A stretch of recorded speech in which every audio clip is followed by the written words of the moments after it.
نماز تراویح سرے سے کوئی نماز ہی نہیں ہے ہی نہیں۔ بحمد اللہ تعالیٰ شروع سے لے کر آج تک مسلمانوں کا یہ عمل چلا آ رہا ہے کہ رمضان المبارک کے مہینے کے اندر اہل ایمان اہل اسلام رات کو نماز تراویح جماعت کے ساتھ ادا کرتے ہیں،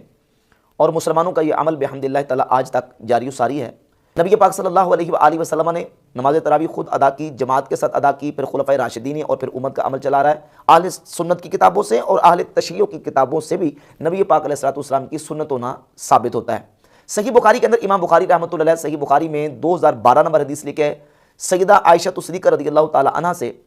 وہ فرماتی ہیں کہ نبی پاک صلی اللہ علیہ وآلہ وسلم ایک رات مسجد میں تشریف لائے تو صحابہ کرام علیہ رضوان کے ساتھ آپ نے جماعت کے ساتھ نماز تراویح ادا فرمائی۔ پھر دوسری رات بھی نبی پاک علیہ السلام تشریف لائے، جماعت کے ساتھ ادا فرمائی۔ تیسری رات رسول اللہ صلی اللہ علیہ وآلہ وسلم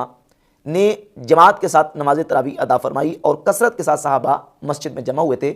چوتھی رات نبی پاک علیہ السلام تشریف نہیں لائے، حتیٰ کہ فجر کی نماز کے وقت آپ مسجد میں آئے اور فجر کی نماز کے بعد آپ علیہ السلام نے صحابہ کرام علیہ رضوان سے خطاب فرمایا اور فرمایا کہ تمہارا یہاں جمع ہونا مجھ پر مخفی نہیں تھا، اور پھر بعد میں فرمایا کہ مجھے خدشہ کہ تمہارے اس فعل کے التزام کی وجہ سے کہیں تم پر فرض نہ کر دی جائے، اور اگر فرض ہوگی تو پھر تم اس کو ادا کرنے سے عاجز آ جاؤ گے۔ کہ جب تک نبی پاک علیہ السلام ظاہری حیات طیبہ میں صحابہ کرام علیہ رضوان کے درمیان میں موجود ہیں تو وہ زمانہ اور وہ وقت نزول وحی کا ہے، وہ تشریع کا وقت ہے، یعنی شریعت کے احکامات ابھی آ رہے ہیں، وحی ابھی نازل ہو رہی ہے۔ کہیں یہ نہ ہو کہ تم پر یہ فرض کر دی جائے اور پھر تمہیں اس کو ادا کرنا مشکل ہو جائے اور تم اس کو ادا کرنے سے عاجز آ جاؤ۔ تو جب علت زائل ہوگی، علت یہ تھی کہ کہیں فرض نہ کر دی جائے، رسول اللہ صلی اللہ علیہ وآلہ وسلم کے وصال اقدس پر وہ علت زائل ہوگی۔ جب علت زائل ہوگی تو حکم اپنی اصل پر باقی آ گیا کہ رسول اللہ صلی اللہ علیہ وآلہ وسلم کی چاہت یہ ہے کہ صحابہ کرام علیہ رضوان جماعت کے ساتھ نماز تراویح کو پڑھیں،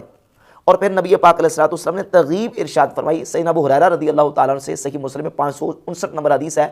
کہ نبی علیہ السلام صحابہ کو نماز تراویح پڑھنے کی ترغیب ارشاد فرماتے تھے، اگرچہ عزیمت کے ساتھ حضور حکم نہیں دیتے تھے۔ کانا رسول اللہ صلی اللہ علیہ وسلم یرغب فی قیام رمضان، نبی کریم علیہ السلام قیام رمضان میں صحابہ کو ترغیب ارشاد فرماتے تھے۔ اور صحیح بخاری میں حدیث نمبر 37 ہے کہ رسول اللہ صلی اللہ علیہ وآلہ وسلم نے ارشاد فرمایا، من قام رمضان ایمانا و احتسابا غفر له ما تقدم من ذنبہ، جس نے ایمان اور ثواب کی نیت سے رمضان شریف کی راتوں کو قیام کیا اس کے سابقہ گناہ بخش دیے گئے۔